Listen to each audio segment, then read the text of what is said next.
إنا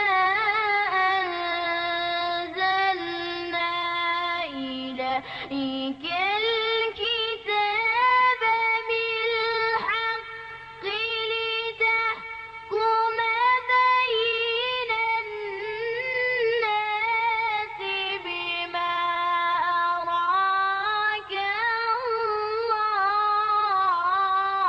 الله. الله الله الله الله الله. ما شاء الله، حفظك الله.